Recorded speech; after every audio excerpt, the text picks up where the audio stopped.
करो भाई करो, पढ़ो एक बार, बहुत बढ़िया से। कह रहा जी एक हॉस्टल में 42 बच्चे थे, 13 और नए बच्चे आने की वजह से मैथ्स का जो खर्चा है वो डेली का 30 रुपये बढ़ गया, लेकिन पर डे पर स्टूडेंट 3 रुपये खर्चा घट गया। तो मान लेते हैं जी ये तेरी तो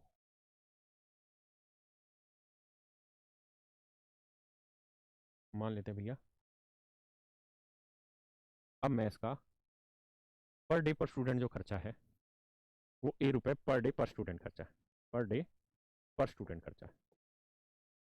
और बच्चे कितने हैं जी 42, तो एक बच्चे का ₹1 तो 42 बच्चों का 42 है, यानी ये हो गया आपका ओरिजिनल एक्सपेंडिचर, है ना। अब कहता है जी बच्चे और आ गए 13, तो 42 बच्चे तो थे ही पहले से, 13 बच्चे और आ गए, तो 42 और 13 कितने बच्चे हो गए जी 55। अब बच्चे हो गए जी 55, और सवाल में कह रहा जी अब मैथ्स का पर डे पर स्टूडेंट 3 रुपए खर्चा घट गया, तो A-3 रुपी पर डे पर स्टूडेंट खर्चा हो गया, है ना। पर डे पर स्टूडेंट 3 रुपए खर्चा घट गया। ले बेटा सुन लियो किसका, तो मेरे बच्चों बच्चे कितने हैं 55, और अब मैथ्स का डेली का खर्चा है A-3, तो 55 बच्चे हैं, पर डे पर स्टूडेंट खर्चा है A-3, तो इतना खर्चा आज के टाइम में अब होने लगा। ये खर्चा है नया, ये खर्चा मेरे भाई न्यू, ये मेरा नया खर्चा है। और कह रहा है जी जो नया एक्सपेंडिचर है वो ओरिजिनल एक्सपेंडिचर से 30 रुपए ज्यादा है। नया जो एक्सपेंडिचर है वो ओरिजिनल एक्सपेंडिचर से 30 रुपए ज्यादा है, यानी ओरिजिनल में अगर 30 रुपए जोड़ दोगे तो नए के बराबर आ जाएगा। कैलकुलेशन करेंगे तो 42 से जमा 30, 55 -165 करोगे भैया, ये 13A आना है, ये 195 आना है, तो यहाँ से सोल्व करोगे तो ए की वैल्यू 15 आ गई, यानी ए की वैल्यू 15 है, तो ये ओरिजिनल मेरा खर्चा था शुरुआत में 42 है, तो मतलब 42 गुना 15, 15 दूनी 30, 15 चौको 60 और 3 63, 630, ये मैं इसका ओरिजिनल खर्चा होता था एक दिन का। अब बताइए कितनों को समझ आ गया, अब ये सर लिखे बताइए जितनों को समझ आ गया। बात क्लियर नहीं होती जब तक आप मुझे बताएंगे नहीं क्या कारण है, तब तक नहीं बात समझ आएगी। पढ़ो यार दोस्तों, करिए क्वेश्चन को यार।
ठीक है, कह रहा था average age of boys of school is 12 year end of girl is 11 year. कहता है एक स्कूल में लड़कों की औसत आयु 12 साल है, लड़कियों की औसत आयु 11 साल। If total number of boys are 480, then find the number of girls if the average of school is 11 year 9 months. देखिए यार मेरे बच्चों, यहां पे सवाल में कह रहा है कि लड़कों की जो औसत आयु है, लड़कों की जो औसत आयु है, देखिए बेटा, लड़कों की जो औसत आयु है वो 12 साल है,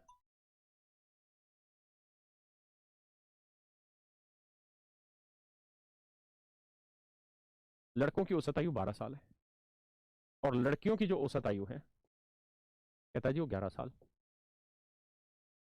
और कह रहा है लड़के लड़कियों दोनों की जो औसत आयु 11 साल 9 महीने, यानी इनका जो मिश्रण दे रखा है कह रहा है जी वो 11 साल 9 महीने, वो है भैया 11 साल 9 महीने। अब कहता है जी लड़कों की संख्या है 480, मिश्रण आपने पढ़ी रखा है, तो कह रहा है जी लड़कियों की संख्या ज्ञात करें, लड़कियों की संख्या ज्ञात करें। अब कहानी है कि लड़कियों की संख्या कैसे निकाली जाए, तो ध्यान देना जरा। भाई बड़े में से छोटा 12 साल में से 11 साल 9 महीने गए तो 3 महीने बचे, और 11 साल 9 महीने में 11 साल गया तो 9 महीने, रेशियो निकालेंगे तो आएगा 3:1, यानी लड़कों की संख्या 3 होगी तो लड़कियों की संख्या 1, जबकि 3 यूनिट रिप्रेजेंट कर रहा है 480 को, तो 1 यूनिट की वैल्यू 160, इसका मतलब लड़कियों की जो संख्या है वो 160, यानी मेरे बच्चों लड़कियों की जो संख्या है वो कितनी होगी 160, लड़कियों की जो संख्या होगी वो कितनी होगी 160, आया ना, यानी 160 छात्राएं, अगर आपके मन में है कि सर हम इसे डिटेल करना चाहते हैं, डिटेल बताइए, तो एक बार उतारिए, फिर मैं डिटेल भी बताऊँ। आए ना। अब कह रहा है जी, कुछ लड़कियां नीले कलर में कर देते हैं भाई, ये लड़कियां होंगी। लड़कियां कितनी हमको नहीं पता, मान लेते हैं एक्स लड़कियां। एक्स लकड़ियां या लड़कियां? लड़कियां हैं। और जो एक्स लड़कियां हैं, उनका जो औसत है वो 11 साल है। 11 साल है। और कह रहा है जी सभी का जो औसत है वो 11 साल 9 महीने। 11 साल 9 महीने। सभी का जो औसत है वो 11 साल 9 महीने। तो मैं आपसे ये जानना चाह रहा हूं कि लड़कियों की संख्या बताइए कितनी।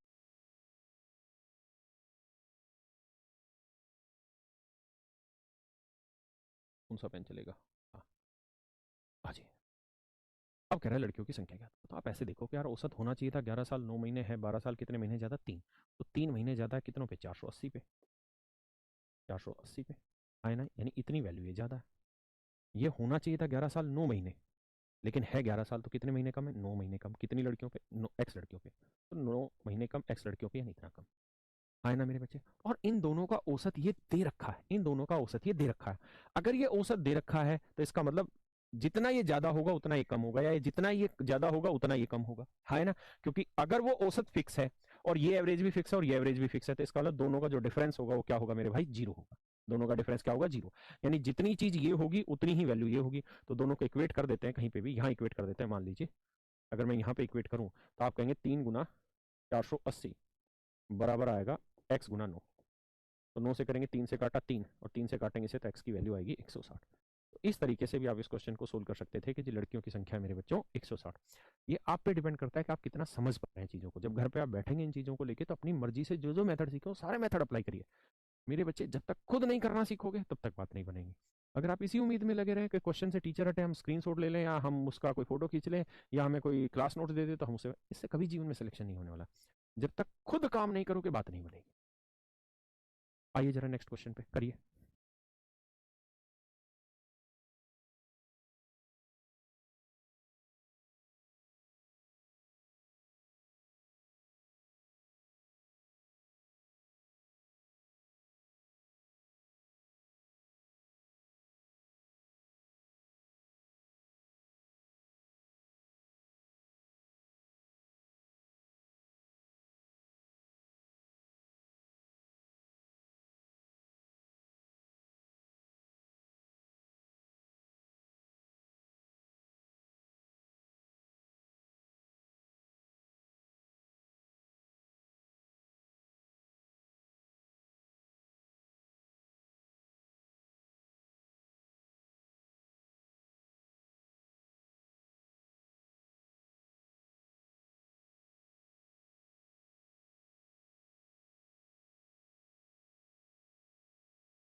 सवाल में कह रहा है the bowling average of bowler is 12.4 run पर विकेट। सबसे पहली बात तो आप ये समझिए कि बॉलिंग एवरेज होती क्या है।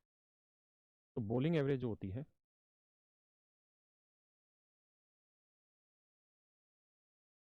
गेंदबाजी औसत।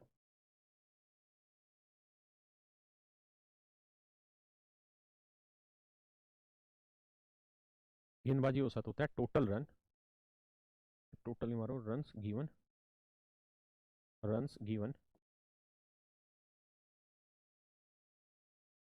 Number of wicket taken.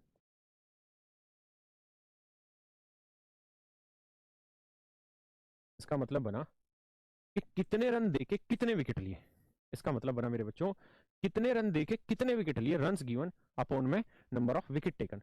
कितने रन देके कितने विकेट ले लिए, ये होता है मेरे बच्चों गेंदबाजी औसत। ये होता है मेरे बच्चों गेंदबाजी औसत। कह रहा जी एक गेंदबाज का गेंदबाजी औसत 12.4 रन पर विकेट है। अगर मेरे बच्चों आपके पास बॉलिंग एवरेज दे रखा है और नंबर ऑफ विकेट दे रखा है, तो बॉलिंग एवरेज को नंबर ऑफ विकेट से क्रॉस मल्टीप्लाई यानी गुना कर देंगे, तो हमारे पास आ जाएगा रन्स गिवन, कि कितने रन दिए वो चीज आ जाएगी। तो हम मान लेते हैं ये हम मान लेते भैया, लेट ई टेक एक्स विकेट, डिटेल करा रहा हूं, मान लेते हैं जी उसने एक्स विकेट दिए, अभी तक कितने विकेट दिए, एक्स विकेट दिए। तो भाई उसका गेंदबाजी औसत है कितना, तो उसका गेंदबाजी औसत है 12.4 रन पर विकेट, मतलब एक विकेट लेने के लिए उसने 12.4 रन लुटाए। अगर मेरे बच्चों एक विकेट लेने के लिए, अगर एक विकेट लेने के लिए 12.4 रन लुटा दिए, तो एक्स विकेट लेने के लिए कितने रन लुटाए होंगे, 12.4 एक्स। भाई एक विकेट के लिए इतने रन दिए, तो एक्स विकेट लेने के लिए इतने रन दिए, 12.4 एक्स। किसी भाई को दिक्कत है? कहता जी यदि वह अगली पारी में 52 रन बना दे, कहता जी अब अगला मैच हुआ, उसके अंदर उसने 52 रन बना दिए, तो ये हो गया जी अब तक का उसके टोटल रन, यानी एक्स विकेट लेने तक कितने रन थे, अगले मैच में 52 रन और बना दिए। तो कह रहा जी अब उसका गेंदबाजी औसत 0.4 रन पर विकेट सुधर गया। सुधर गया क्या मतलब, आप जानते हैं कि बॉलिंग एवरेज होती, जैसे मैंने लिखा 10 रन पर विकेट, इसका मतलब हुआ एक विकेट देने के लिए 10 रन दिए, बॉलर की एवरेज है, एक विकेट लेने के लिए उसने 10 रन लुटाए, और मैं कहूं 9 रन पर विकेट, तो इसका मतलब बना कि भैया एक विकेट लेने के लिए 9 रन लुटाए। तो मेरे बच्चों ये बताओ कि ये अच्छा है या ये अच्छा है, कौन सा अच्छा है? तो आप कहेंगे कि सर ये वाला अच्छा है, क्योंकि कम रन देके एक विकेट लिया वो ज्यादा अच्छी बात है, कि भाई एक विकेट के लिए 9 ही रन दिए, इसने एक विकेट के लिए 10 रन दिए। तो इसका मतलब गेंदबाजी औसत जितना घटता जाएगा उतना बढ़िया माना जाएगा, जितना कम होगा उतना बढ़िया, कि भाई एक विकेट के लिए इतने ही रन दिए। हाँ है ना, मेरी बात समझ रहे हैं? यानी जितने कम, मतलब मैं ये कहूं कि किसी गेंदबाज का गेंदबाजी औसत सुधर गया, इसका मतलब वो गेंदबाजी औसत घट गया, घट गया मतलब 10 से 9 हो गया, 9 से 7 हो गया, 6 हो गया, 5 हो गया, 2 हो गया, ऐसे। क्लियर है? तो हमारे सवाल में कह रहा था जी कि अब उसका गेंदबाजी औसत 0.4 रन इंप्रूव हो गया। इंप्रूव होने का मतलब सुधर गया, सुधर गया मतलब कम हो गया, क्योंकि जितना कम होगा उतना ही सुधरा हुआ माना जाएगा। अब नया गेंदबाजी औसत हो गया मेरे बच्चों उसका 12, आए ना? तो अब बॉलिंग एवरेज कैसे निकालते हैं, टोटल रन, तो अभी तक कितने रन दिए, अगर विकेट कितने लिए, एक्स विकेट पहले ले रखे थे, 10 विकेट आज ले लिए। तो ये हो गया जी उसका नया गेंदबाजी औसत, और ये बराबर होगा 12 के। यहाँ से हम सोल्व करेंगे, एक्स की वैल्यू निकाल देंगे, तो ये मेरे बच्चों डायरेक्ट डिटेल्स कट आ जाएगा कि अभी तक उसने कितने विकेट लिए। हाँ है ना? मेरी बात समझ रहे हैं? एक बार इस बात को समझिए, उसके बाद फिर मैं इसे शॉर्ट में समझाता हूँ, मिक्सर एंड एलिगेशन।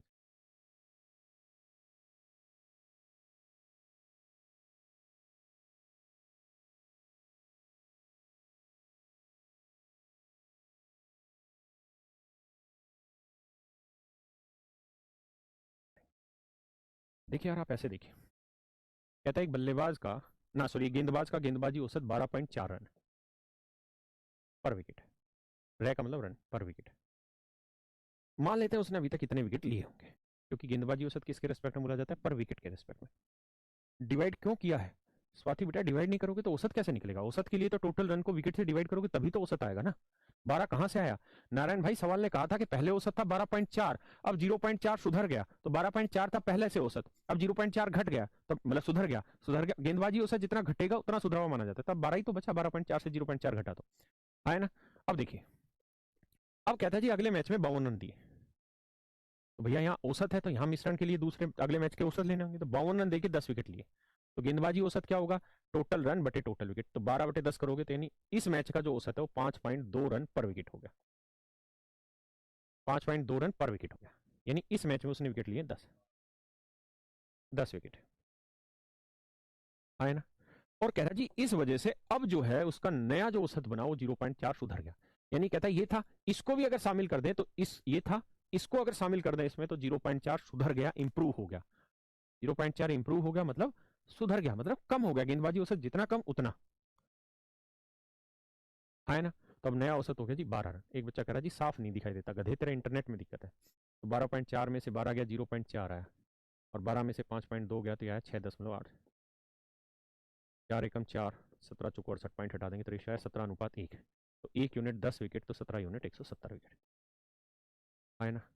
अब पूछ रहा है वर्तमान में कुल विकेटों की संख्या, तो वर्तमान तक तो 170 जमा 10 180 विकेट ले चुका है ना, वर्तमान में तो 170 जमा 10 180 विकेट ले चुका है ना बेटा, वर्तमान यानी अब कितने विकेट ले चुका है, तब तो कहेंगे जी 180 विकेट ले चुका है। तो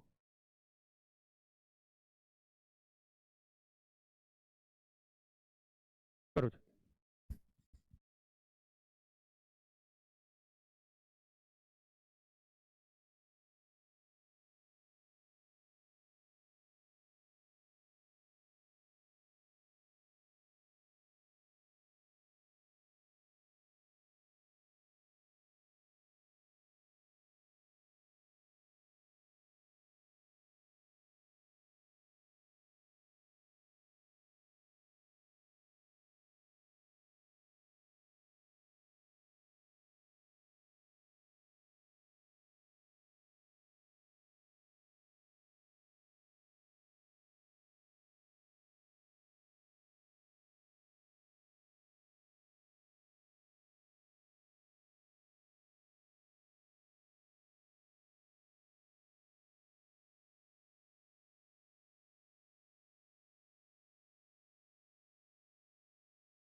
कहता जी अगले मैच में 26 रन देके 5 विकेट लिए, तो 26 रन देके 5 विकेट लिए तो नया गेंदबाजी औसत हो गया 5.2, वही 5.2 रन पर विकेट।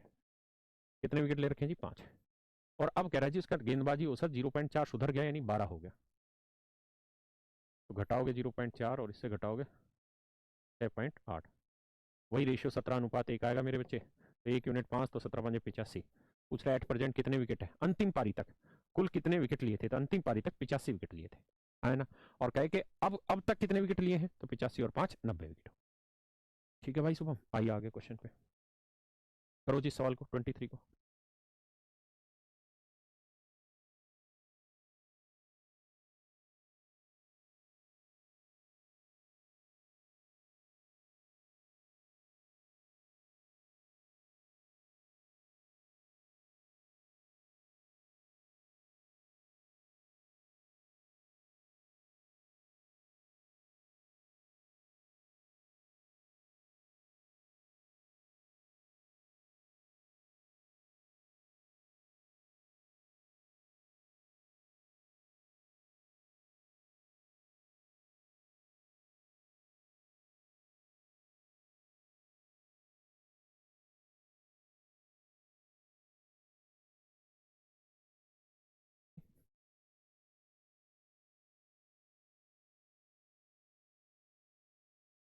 देखो कह रहा भैया the average of a batsman in some inning is this. यार सबसे पहले तो आप ये देखो कि बैटिंग एवरेज क्या होता है। बैटिंग एवरेज बॉलिंग एवरेज की क्वाइट डिफरेंट है, क्वाइट डिफरेंट है ना। बैटिंग एवरेज बल्लेबाजी जो औसत होती है, थैंक यू भाई, बल्लेबाजी जो औसत होती है वो रहती है कुल रन, टोटल रन बटे कुल पारी। मतलब कितने रन आपने दिए, कितने रन आपने दिए, थैंक यू भाई, और उतने रन मतलब कि सॉरी सॉरी गलत बोला, कितने रन आपने बनाए और उन रनों को बनाने के लिए आपने कितनी पारियां खेली। थैंक यू भाई। तो अब कह रहा है कि एक बल्लेबाज का कुछ पारियों में औसत 21.75 है, मैं सीधा मिश्रण से करा रहा हूं, 21.75 रन है। तो बल्लेबाजी औसत है जी 21.75 रन, 21.75 रन लिखा जाएगा 21.75 रन प्रति पारी, 21.75 रन प्रति पारी। कहता जी अगली 3 पारियों में उसने 28, 34 और 37 रन बनाए। अगली 3 पारियों में 28, 34 और 37 रन बनाए। तो 8, 4, 12 और 7, अरे क्या करवा रहे तुम, 8, 4, 12 और 7, 19 ठीक तो है यार, 12, 7, 19 ही तो होता है। 3, 2, 5 और 3, 8 और 1, 9, 99। तो अगले 3 मैचों में उसने जो रन बनाए मेरे भाई वो 99। अगर अगले 3 मैचों में 99 रन बनाए मेरे बच्चों, तो अगले 3 मैचों का औसत भाई टोटल रन बटे टोटल पारी, तो 99 रन 3 मैचों में बनाए तो औसत आ गया 33 रन प्रति पारी। अभी समझ लो कि अभी बाद में फिर कहो कि 33 कहां से आ गया है। इसका मतलब अगले 3 पारियों में या 3 मैचों में उसके ये औसत है। अब कह रहा है जी सारे मैचों का जो औसत है वो 1.125 बढ़ जाए। तो 21.75 था भाई, अब 1.125 बढ़ गया, तो 5, 5, 2, 7, 7 और 1, 8, 1 और 1, 2, तो उत्तर आएगा 22.875 रन प्रति पारी, 22.875 रन प्रति पारी, 22.875 रन प्रति पारी आए ना। अब देखिए मेरे बच्चे सोल्व करते हैं, कैसे सोल्व करें। 33 में से इसे घटाओगे तो ये आएगा भैया 9.125, 5, 5, 10, 7, 2, 9, 1, 10, 8, 1, 9, 1, 10, 9.125। और इसमें से ये वैल्यू घटाएंगे तो ये आएगा 1.125। पहले इतनी चर्चा को ध्यान से समझिए फिर आगे चर्चा करते हैं। पहले इतनी बात को समझिए फिर आगे बात करेंगे।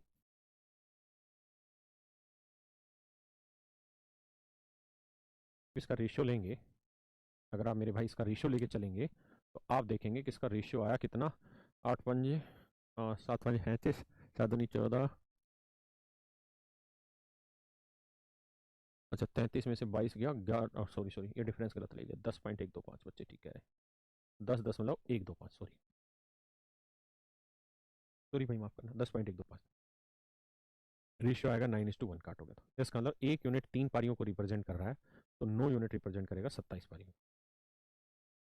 यानी उस बल्लेबाज की जो अभी तक खेली गई इनिंग्स थी वो 27 थी, आज वाले में 3 मतलब अब 3 पारियां और खेल ली तो कह रहा है अब तक उसने कितनी पारियां खेली, तो 27 और 3 30 पारियां अब तक वो खेल चुका है लड़का। ठीक है जी, सॉरी भाई गलत हो गया था डिफरेंस। करिए जी।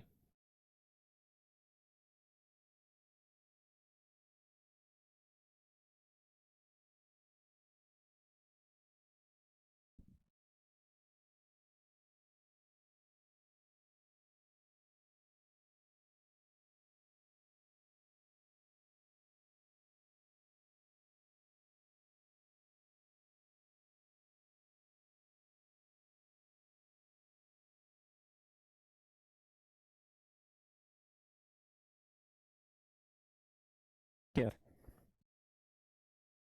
देखिए यार, सेम वही तरीका है। आप डिटेल कहेंगे डिटेल भी समझा दूंगा, शॉर्ट कहेंगे शॉर्ट भी समझा दूंगा, कोई जल्दबाजी नहीं है। हाँ हाँ हाँ हाँ हाँ हाँ हाँ, कहता था batting average of a batsman in his 40 inning is 50 run. कहता है एक बल्लेबाज की 50 पारी, सॉरी 40 पारियों में बल्लेबाजी औसत 50 है, यानी 50 रन प्रति पारी पर इनिंग है उसका औसत। कितनी पारियों में? 40 पारियों। कितनी पारियों में जी? 40 पारियों। है ना? किसी भाई को दिक्कत है यहाँ तक? नहीं। कह रहे जी 40 पारियों में 50 रन उसका औसत है। मेरी बात समझ पाए? ये सिर्फ समझाने के लिए लिखा है कि भाई 40 पारियों का औसत 50 रन।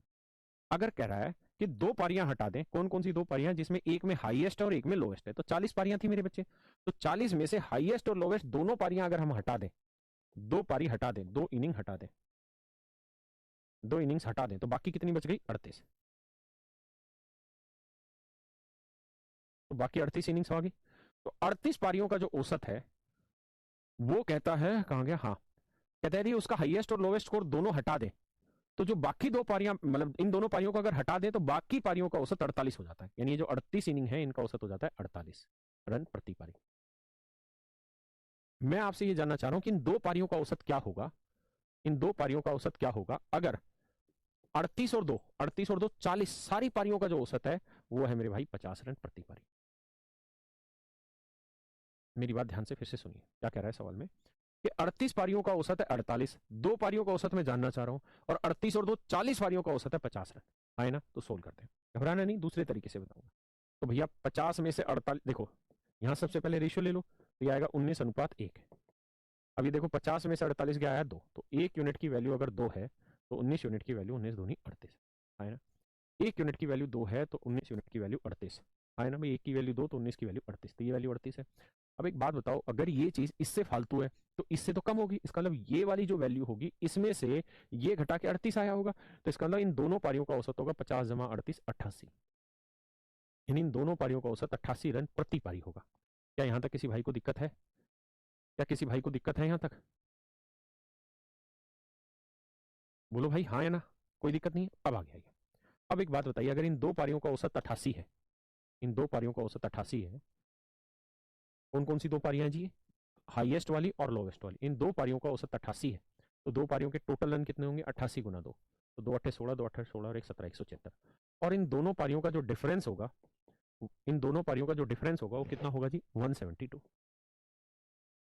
भैया मेरे सोल्व करोगे तो हाईएस्ट वैल्यू आ जाएगी कितनी? दोनों का जोड़ का आधा, ये सोल्व करना आता है, ये आएगा 174। सोल्व करेंगे कट जाएगा, और लोवेस्ट की वैल्यू हाईएस्ट की यहाँ रख दो, लोवेस्ट होती है इन दोनों के डिफरेंस का आधा, 4 का आधा, तो ये इक्वेशन सोल्व करनी आपको आती होगी, नहीं तो डिटेल सोल्व करें। मतलब अधिकतम रन 174 है और न्यूनतम रन 2 है, और यही पूछा था कि उच्चतम स्कोर क्या है, तो आंसर होगा 174। ये तो हुआ मेरे बच्चे डिटेल। एक बार आप समझे, फिर मैं इसको दूसरे तरीके से भी समझाता हूँ, मतलब ये तो मिश्रण वाले से समझाया। कई बार चीजें बिल्कुल सीधे सीधे आसान तरीके से जल्दी समझ आती।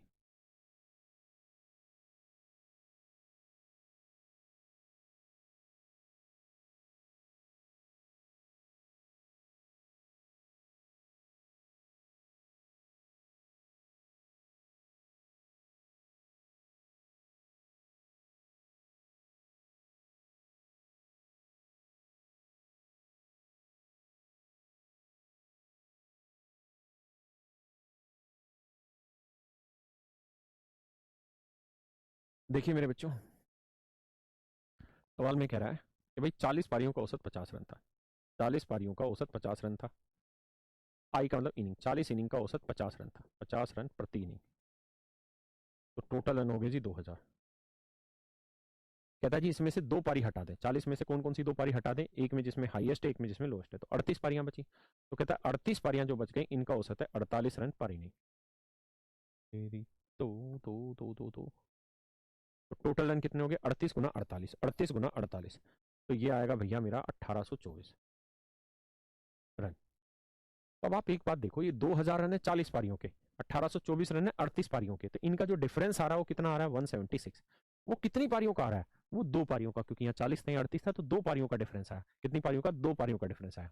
मतलब हाईएस्ट और लोवेस्ट जो 2 इनिंग थी उनका टोटल 176 है, और हाईएस्ट और लोवेस्ट का डिफरेंस सवाल ने खुद दिया है 174 हमारे बच्चों। तो सोल्व करके यहाँ, सॉरी 172, तो यहाँ से सोल्व करके आप हाईएस्ट और लोवेस्ट इनिंग निकाल देंगे और उससे आपका आंसर आ गया। अमित कह रहा आप तो अंकल बन गए, जब सेटअप करो भैया इस सवाल को।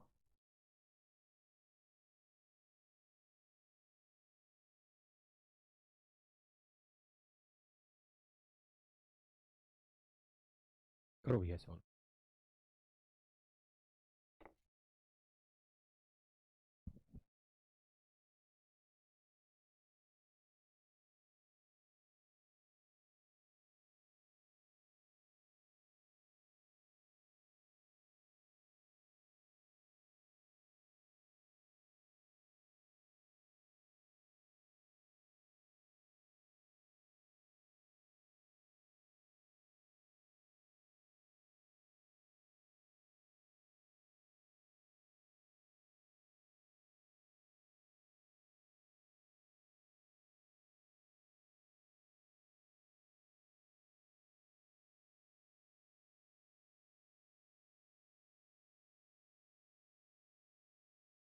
मेरे बच्चों, the same aspect I will use to solve this question also.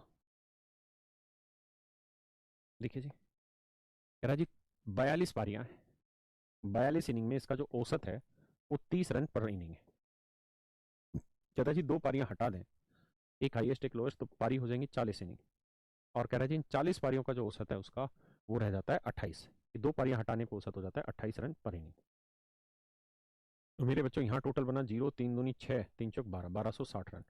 यहाँ बन रहा है 0 4 8 32, 4 दूनी 8 और 3 1120। तो इनके बीच का जो डिफरेंस आया 1100 ना 140 रन, ये किस वजह से आया, तो ये आया 2 पारी, 42 और 40 के बीच 2 पारियों का डिफरेंस। कौन सी 2 पारी, जिसमें एक में हाईएस्ट था और एक में लोएस्ट था। और हाईएस्ट और लोवेस्ट का डिफरेंस क्वेश्चन ने दे रखा है जी कितना है 100। सोल्व करके मेरे बच्चों हाईएस्ट और लोवेस्ट इनिंग निकाल दें, हाँ है ना। दूसरा तरीका, अगर आप मिश्रण से जाना चाहें तो आप ऐसे जाएंगे, भाई 42 पारी थी, उसमें से 2 पारियां हटा दी, 2 इनिंग हटा दी। कौन कौन सी 2 इनिंग, जिसमें एक में हाईएस्ट था और एक में लोएस्ट था। तो बाकी 42 में से 2 पारियां हटा देंगे तो पारियां कितनी बची 40। तो क्या था कि जिन 40 पारियों का जो औसत है वो है भैया 28 रन पर इनिंग, 28 रन पर इनिंग। इन 2 पारियों का औसत मैं आपसे पूछना चाह रहा हूं, अगर इन सारी 40 और 2 42 पारियों का जो औसत था वो 30 रन पर इनिंग था। तो थोड़ा सा फास्ट करेंगे तो 30 में से 28 गया 2 आया, और 30 में से क्या घटाएं कि यह है, तो हमें पता है ये रेशियो निकालेंगे तो आया 20:1, 20:1। अब देखिए जी ट्रीट करना है कैसे कि यार 1 यूनिट 2 डिफरेंस रिप्रेजेंट कर रहा है तो 20 यूनिट 40 करेगा। तो इसमें से ये वैल्यू घटा के 40 आया, तो ये वैल्यू कितनी होगी 70। तो मैं पूछूं यार हाईएस्ट प्लस लोएस्ट में कितना बनाया, तो आप कहेंगे 70 औसत है तो 2 से गुना करेंगे तो हाईएस्ट प्लस लोएस्ट आ जाएगा।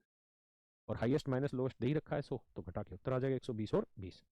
आए ना, आइए एक और करिए जी।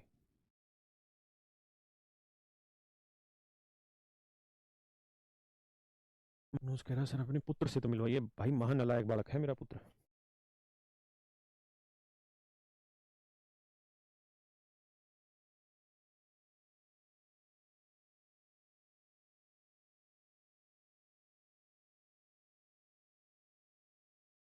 सेंतु कुमार तुम्हारा नाम आज ले लिए भैया।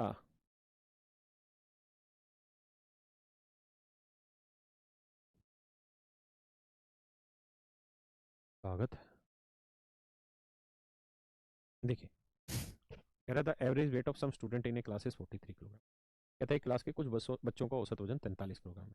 अगर 4 और नए बच्चे शामिल कर दें तो औसत 42.5 किलोग्राम हो जाता है, और जबकि इन 4 बच्चों का वजन इतना है। तो बताने टोटल बच्चे क्लास में कितने हैं। कह रहा है जी क्लास में कुछ बच्चे हैं जिनका औसत वजन 43 किलोग्राम, 43 किलोग्राम पर स्टूडेंट औसत है। मान लेते हैं इतने बच्चे हैं, क्लियर है। अब कहता है जी 4 बच्चे और ले आए, तो 4 बच्चे लाए हैं, उनका वजन दे रखा है जी 42, 36.5, 39 और 42.5। जोड़ोगे तो ये आएगा 160। तो कुल मिला के 160 किलोग्राम मेरे बच्चों वजन आया, कितने बच्चों का? 4 बच्चों का। तो 4 बच्चों का औसत क्या है? 40 किलोग्राम, 40 किलोग्राम पर स्टूडेंट आए ना। तो अब जो औसत आया नए वाले 4 बच्चों का, जो औसत है भाई नए वाले 4 बच्चों का, वो है 40 किलोग्राम पर स्टूडेंट। सवाल में कह रहा है जी इन बच्चों को और इन बच्चों को सबको आपस में मिला दें, इसको और इसको मिला दें, तो सभी का औसत 42.5 हो जाता है। तो 43 में 42 गया 0.5 और 42 में 40 गया 2.5। रेशियो लेंगे तो भैया आएगा 5:1। तो 1 यूनिट 4 तो 5 यूनिट 20। इसका मतलब इनिशियली 20 बच्चे थे, अब 4 और हो गए, तो टोटल बच्चे हो गए जी 24। पूछा था कुल कितने छात्र हैं, तो जो 20 छात्र हैं टोटल। हाँ ना, आप कह रहा है कि 4 और हो जाते तो, यानी 4 तो एक कंडीशन थी, ठीक है। चलिए यार ये फिर कल करेंगे, आज इतना ही रखते